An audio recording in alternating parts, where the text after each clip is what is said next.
Motoqueiros importunam a filha de um pescador sem saber que o pai dela é Chuck Norris. Antes de começarmos, não se esqueça de curtir e seguir para mais histórias poderosas que ficam com você. Agora vamos lá. O sol mal havia nascido, mas o pier de Eagles Point já cheirava a sal e graxa de motor. Uma brisa passava pelos cabos e lonas empurrando suavemente os barcos da madrugada, como uma mãe acordando os filhos para a escola. No ancoradouro 7, Hannah se movia com propósito silencioso.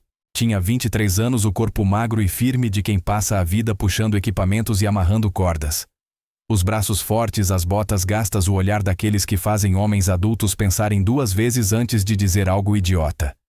Ela apertava a amarra de popa do barco de passeio, conferia os baldes de isca, ajustava os suportes das varas e batia 2 vezes na tampa do isopor, mais por hábito que por necessidade.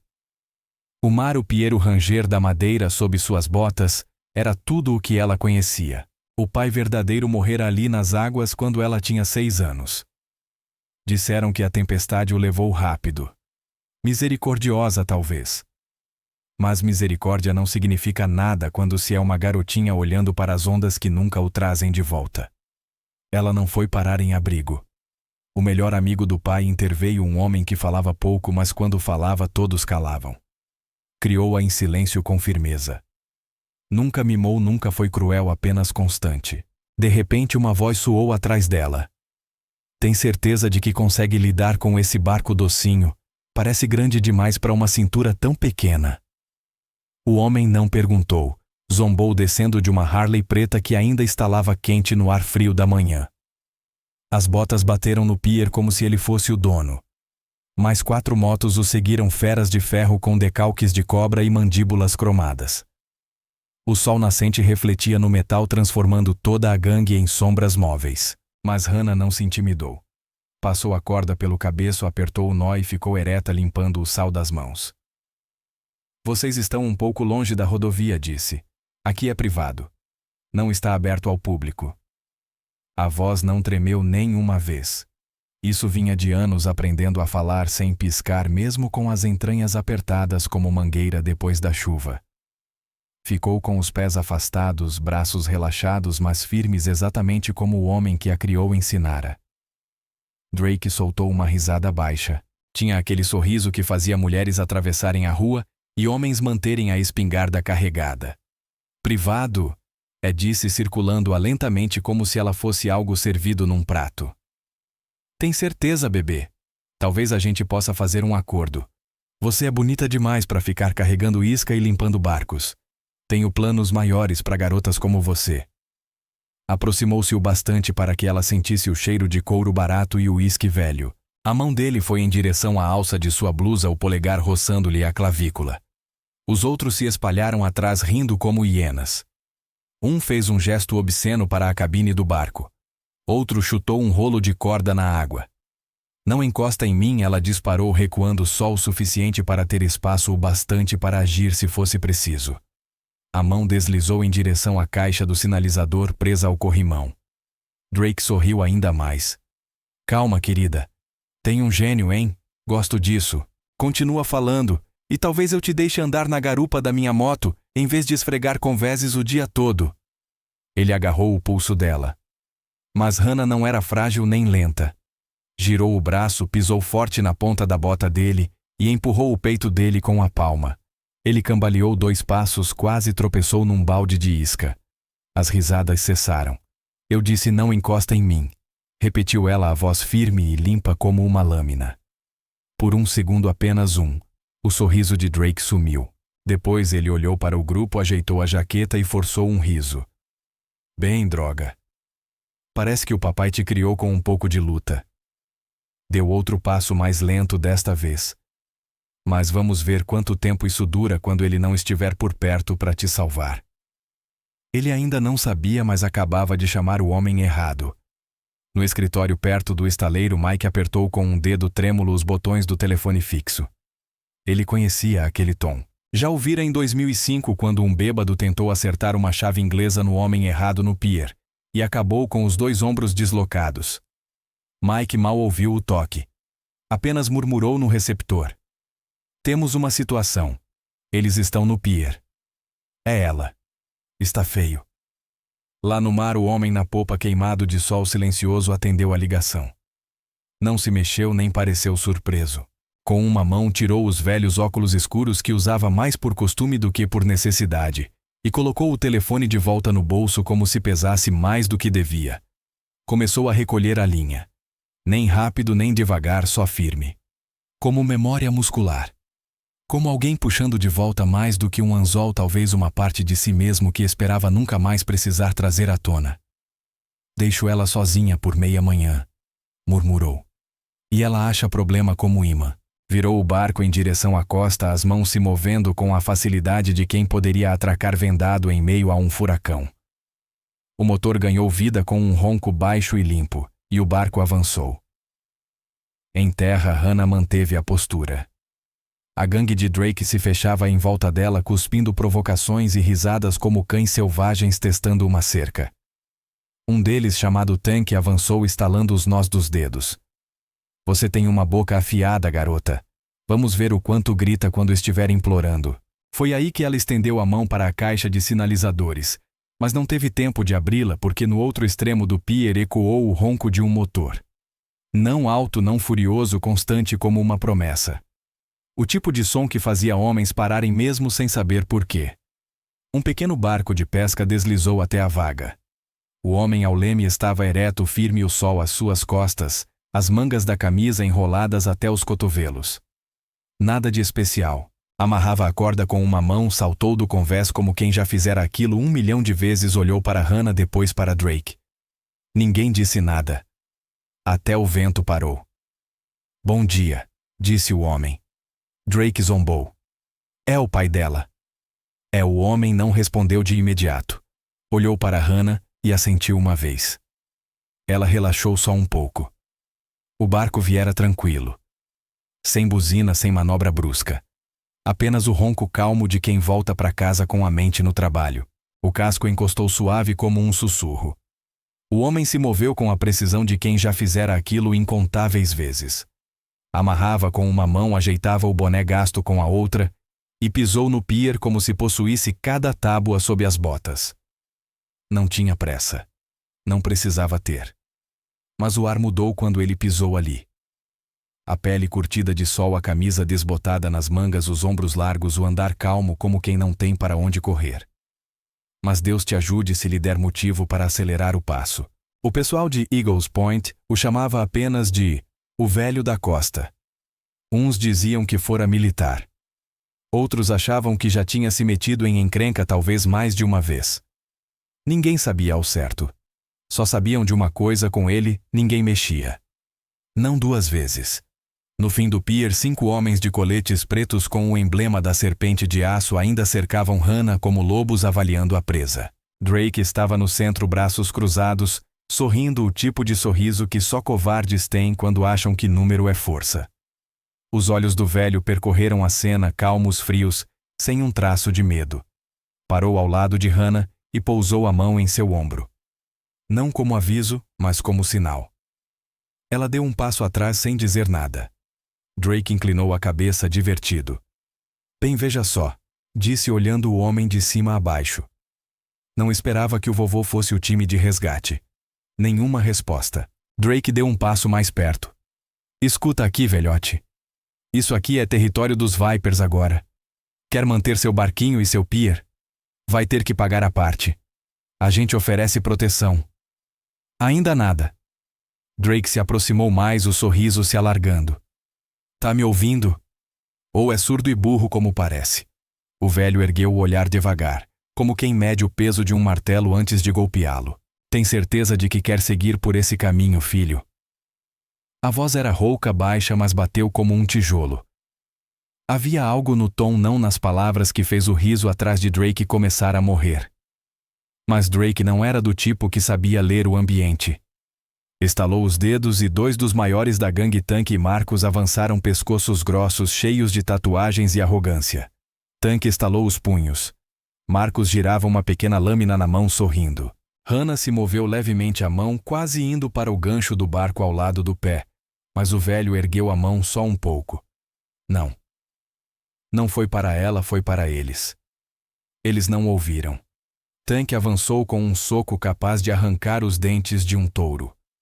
Mas quando o punho atingiu o ar, o velho já não estava lá.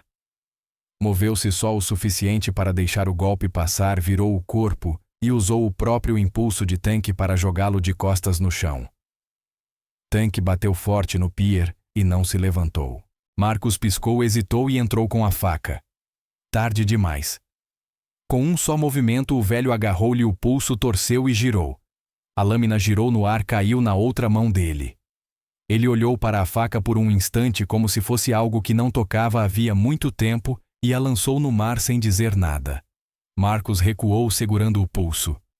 Drake ficou parado, a boca meio aberta. O resto da gangue não se moveu. Não sabiam se estavam numa briga ou assistindo uma tempestade se formar. Hannah olhou para o homem que a criara e sentiu algo que não sentia há muito tempo: segurança. Drake deu um passo trêmulo para trás. Quem diabos é você? Perguntou. O velho ergueu o olhar firme e direto. Nome é Chuck Norris, disse como quem pede um café. Pode procurar no Google. Naquele instante algo se quebrou na expressão de Drake. A fina camada de arrogância se desfez, e por um breve momento surgiu outra coisa, talvez incerteza, talvez reconhecimento. Mas ele engoliu rápido. O orgulho ainda era seu Deus e a gangue ainda o observava. Cuspiu de lado, sacou uma pistola do cinto e a apontou para o peito de Chuck. Pensa que é uma lenda, zombou? Vamos ver se lendas sangram. Mas Chuck já havia se movido. Um segundo a arma estava erguida. No seguinte já não estava. Com um giro e um deslocar de peso que parecia mais dança do que luta, Chuck fechou a distância, agarrou o pulso de Drake e estalou-lhe a articulação como quem abre um pote travado. A pistola caiu no pier, girou uma vez e parou aos pés de Hannah. Drake caiu de joelhos, xingando entre os dentes. Hannah nem piscou. Pegou a arma, retirou o carregador, esvaziou a câmara e jogou tudo no mar sem expressão alguma. Foi então que aconteceu. Os Steel Vipers rugiram e avançaram como cães soltos da corrente, 6 deles, talvez mais. Braços pesados, cabelos longos, tatuagens e raiva. Chuck não se mexeu.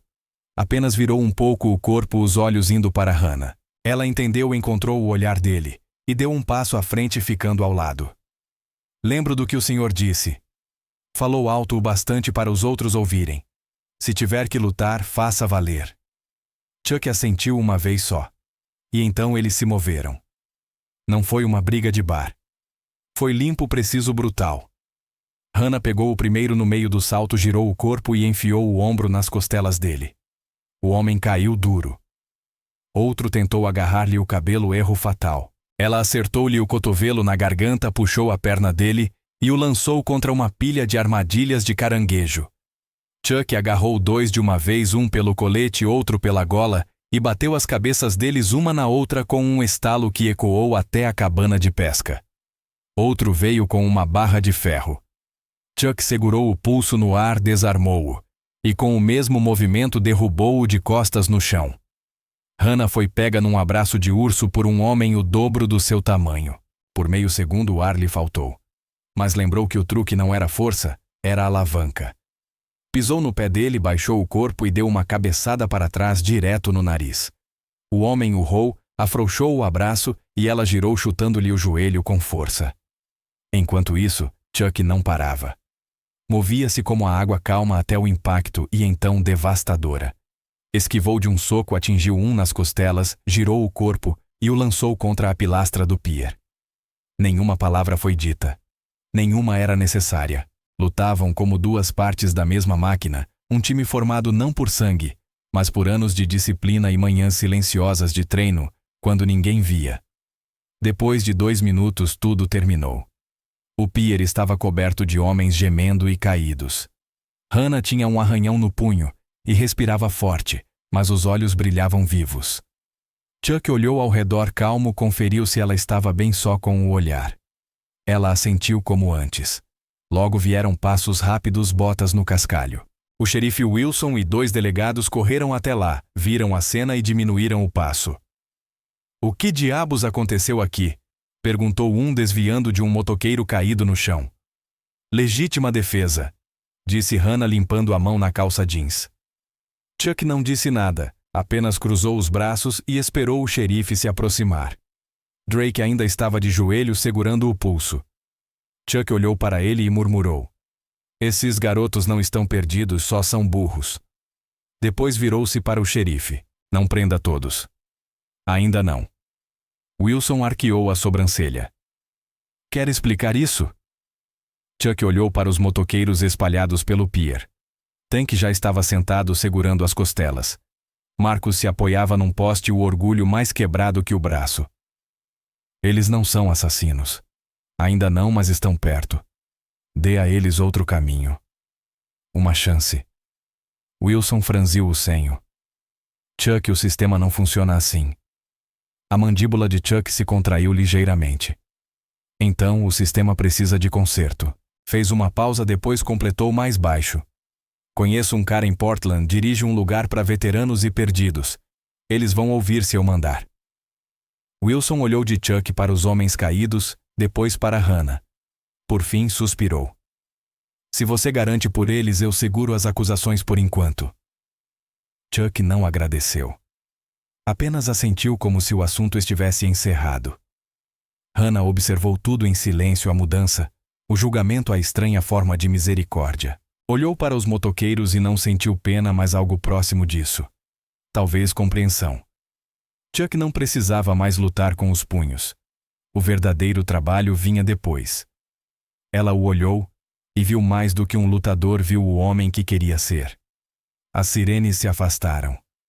Os Vipers foram colocados nas viaturas um por um. Agora calados, machucados, humilhados.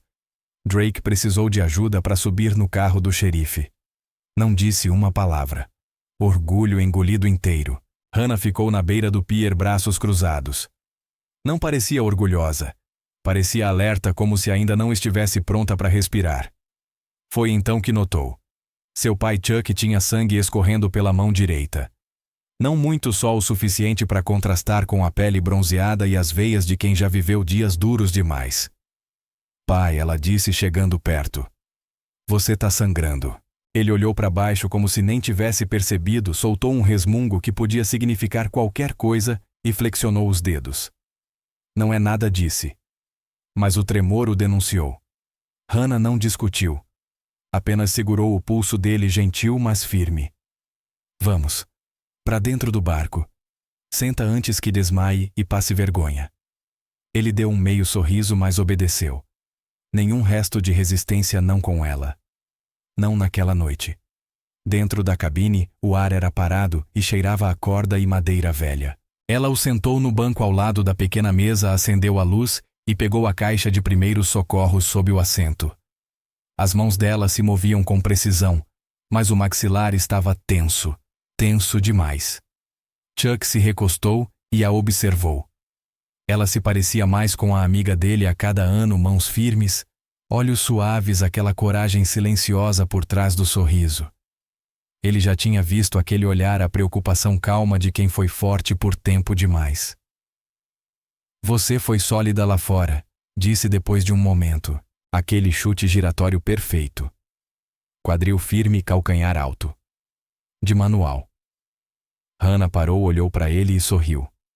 Pequeno, mas verdadeiro. "Você costumava gritar comigo quando eu errava." Ele riu baixo. "É porque você errava." Ela terminou de enfaixar a mão cuidadosa e sentou em frente, os braços apoiados nos joelhos.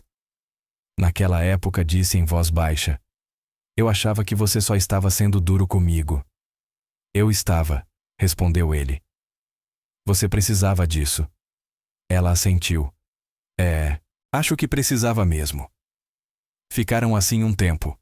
Sem pressa, sem relógio, só o leve balanço do barco e o som distante das gaivotas.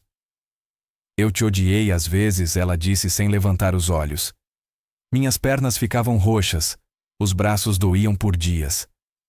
Achei que talvez você nem gostasse de mim." Chuck deixou o silêncio durar, depois se inclinou à frente, cotovelos nos joelhos. "Lembra do dia em que chegou em casa com a mochila rasgada, os joelhos ralados, o lábio cortado?" Ela assentiu. "Sim, você estava consertando a luz da varanda. Eu subi correndo os degraus, não disse nada, só te abracei e tremi. Eu chorava, mas sem fazer som. Ele balançou a cabeça devagar. Lembro. E foi naquele dia que soube que precisava te ensinar. Ela o olhou. Por quê? Por que não foi até a escola tirar satisfação porque eu não ia estar lá toda vez? Disse ele a voz firme. E o mundo? Ele não liga pro que é justo. Não liga se você é doce, inteligente ou gentil. Ele vai te engolir se você não souber ficar de pé. Ele fez uma pausa e continuou mais suave. Mas você ficou de pé. Aprendeu. Aguentou cada pancada e voltou mais forte e mais esperta. Não pela briga, mas pro dia em que precisasse revidar. E essa noite você fez isso. Os olhos de Hannah ardiam, mas ela conteve as lágrimas. Eu costumava desejar que você fosse como os outros pais, disse ela. Doces tranquilos do tipo que só compravam coisas e diziam que eu era perfeita. Chuck sorriu, mas o sorriso não chegou aos olhos. Eu podia ter te dado tudo isso, respondeu. Dinheiro, um nome, até aquela maldita casa no alto da colina se você tivesse pedido. Mas você nunca pediu. Só queria ser forte o bastante para andar pelo próprio caminho. Ele desviou o olhar para a janela onde as luzes do pier piscavam na água. Já tive medalhas distintivos, um nome que algumas pessoas conheciam. Joguei quase tudo fora depois da última missão. Achei que tinha terminado com a luta, mas criar você foi uma batalha diferente. Ele voltou a encará-la, a voz baixa, quase rouca. Você me enche de orgulho, garota. Não porque é dura nem porque luta feito o diabo, mas porque nunca precisou de nada além da própria vida. Você é uma boa mulher, e isso não é fácil nesse mundo. Hannah enxugou os olhos com a manga e soltou uma risadinha. Tá dizendo que me ama, velho. Ele se recostou com um resmungo. Não força a sorte. Mas o sorriso no rosto dele dizia tudo. Ela estendeu a mão apertando a dele. Obrigada por me ensinar a ficar de pé, disse. Mesmo quando eu não queria. Ele assentiu. E você? Obrigado por fazer cada lição valer a pena. Do lado de fora o vento aumentava. A noite se firmava, mas dentro do barco, no zumbido leve das lembranças e da força silenciosa, pai e filha ficaram ali, sem precisar que o mundo os entendesse, só precisando um do outro. E isso bastava.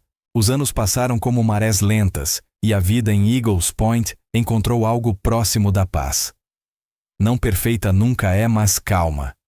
A calma que se conquista com sangue e coragem e longas reconciliações silenciosas. A enseada permaneceu limpa, os pieres firmes, a velha loja de iscas ainda rangendo de manhã. Chuck ainda se levantava antes das gaivotas. Era o tipo de vida que ninguém escreve até o dia em que escrevem. E esse dia chegou. As vans de imprensa se alinharam na estrada de cascalho como besouros prateados. Repórteres com microfones e câmeras se aglomeravam diante da pequena capela de casamentos da cidade, atravessando as roseiras e as cadeiras brancas dobráveis. A maioria nem sabia o que era Eagles Point um ano atrás. Agora todas as manchetes queriam o mesmo. Filha de Chuck Norris se casa em cerimônia à beira-mar. Eles se espremiam nos portões como gaivotas atrás de batata frita. Mas lá dentro, além das câmeras, dos gritos e dos flashes, ainda era só Hannah, a mesma garota que amarrava linhas de pesca no escuro e varria escamas antes da escola. O vestido era simples. O sorriso nem tanto. Chuck estava de lado observando-a rir com as madrinhas do mesmo jeito de sempre, quieto, firme e orgulhoso, daquele jeito silencioso que só os velhos conhecem. Usava um terno preto simples, sem medalha, sem brilho, apenas a gravata que Hannah escolhera, e um par de botas tão bem lustradas que pareciam já ter chutado alguém no passado. A cerimônia foi pequena. Amigos próximos, velhos, pescadores, o xerife Marcus Tank e até Hazer apareceram de cabelo cortado, limpos, sóbrios. A cidade assistia de longe. Quando as promessas foram ditas e os aplausos ecoaram, Hannah se colocou atrás do pequeno púlpito que o marido construíra à mão. A multidão silenciou. Ela respirou fundo e sorriu. Quero agradecer a alguém que provavelmente já está procurando a saída. O público riu e Chuck franziu o senho desconfiado. Quero agradecer ao meu pai, disse ela, a voz clara, firme. Não só por me acompanhar até o altar, mas por me acompanhar pela vida. A capela se calou. Até os repórteres encostados nas portas se inclinaram para ouvir. Eu tinha 6 anos quando meu mundo mudou, ela disse. E um homem apareceu. Não fez isso por fama nem por mostrar nada. Fez porque é esse tipo de homem. Chuck olhou para as próprias botas. Ele me criou como filha, continuou ela. Mesmo quando o mundo perguntava por quê. Mesmo quando ele estava filmando, viajando para treinos, aparecendo em sets no meio do nada, ele sempre estava lá. De algum jeito, sempre estava. Um sorriso cresceu nos lábios dela. Lembro de uma filmagem no Arizona. Ele passou 6 horas coreografando uma cena de luta no deserto. Estávamos cobertos de poeira. Ele tinha hematomas que só descobri semanas depois. E antes da próxima tomada, sentou-se comigo no chão quente para brincar de chá. Uma onda de risadas correu pelos convidados. Hannah olhou direto para as câmeras com um brilho travesso nos olhos. Para vocês aí atrás, disse. Se quiserem a foto do Chuck Norris usando uma tiara rosa e segurando uma xícara de plástico, aceito o pagamento em dinheiro ou café. Até Chuck teve que rir. E pro meu marido, disse ela virando-se para o homem ao lado. Você se casou com a filha de Chuck Norris. Então é bom se comportar. Se me magoar, ele nem vai precisar dar um chute giratório, vai só te encarar. A plateia explodiu em gargalhadas. Ela respirou mais uma vez. O salão se acalmou. Mas falando sério, disse mais suave. Ele me deu força quando eu achava que não tinha nenhuma. Me ensinou a lutar não só com os punhos, mas com o coração. Ficou ao meu lado cada vez que a vida tentou me derrubar. E em meio a todo o caos, todo o barulho, ele simplesmente me amou. A voz dela falhou só uma vez. Ele não precisava, mas fez. Hannah recuou um passo, assentiu. E o aplauso veio como trovão. Mais tarde, quando a capela se esvaziou e as luzes ficaram baixas, Chuck saiu pela porta lateral longe das câmeras da agitação. Precisava de ar, de silêncio, de cordas velhas e chão firme. A lua estava alta, clara, brilhando. As estrelas surgiam devagar, piscando como lembranças. Ele ergueu os olhos, as mãos nos bolsos, e pela primeira vez em muito tempo deixou-se dizer em voz alta. Ela já cresceu. Não houve resposta, só o vento e o murmúrio da água sob suas botas. Chuck fechou os olhos e pensou num velho amigo. Um homem de olhos cansados e coração maior do que o mundo jamais reconheceu. Um homem que partiu cedo demais e deixou para trás uma menina de joelhos ralados e olhos cheios de perguntas. Cumpri minha promessa, irmão. Sussurrou ele para as estrelas. Ela está segura. Está forte. E é amada. Não disse mais nada. Não precisava. As estrelas ouviram, o vento levou, e a luz do pier piscou uma vez firme de novo. Alguns finais não são finais. São apenas o tipo de paz que um homem passa a vida toda tentando conquistar e finalmente encontra não na glória nem na luta, mas no ato de deixar ir. Ei, pessoal, se vocês ainda estão comigo, obrigado. Que jornada foi essa, não é? Escrever essa história não foi só sobre cenas de ação ou momentos de durões. Foi sobre o coração por trás de cada soco e chute giratório. Essa história é, na verdade, sobre família, redenção e a força silenciosa de um homem que podia ter escolhido a fama, mas escolheu ser pai. Chuck Norris aqui não é uma lenda apenas porque sabe lutar. É uma lenda porque apareceu por uma garotinha que precisava de um protetor, de um mestre e de um pai. E com o tempo, o que vemos não é só um lutador criando uma criança. É uma criança crescendo e se tornando uma mulher que escolhe a força, não a violência, por causa do amor e da paciência que ele lhe deu. A história nos lembra que a redenção é real, que segundas chances importam. Até mesmo os motoqueiros antes perdidos, violentos, cheios de raiva, ganharam um caminho para recomeçar. E num mundo tão rápido para cancelar, tão rápido para desistir das pessoas, isso é poderoso. Isso é humano. Para mim, essa história diz que você não precisa ser perfeito para ser bom. Só precisa se levantar por alguém quando realmente importa. Agora quero ouvir vocês. Qual momento mais te tocou? O que você levou da história de Chuck e Hannah? Deixa seu comentário aí embaixo. Compartilha o que sentiu. Se essa história significou algo para você mesmo que só um pouco, vamos conversar. Vamos manter as boas histórias vivas. Obrigado por ficar até o fim. Nos vemos na próxima.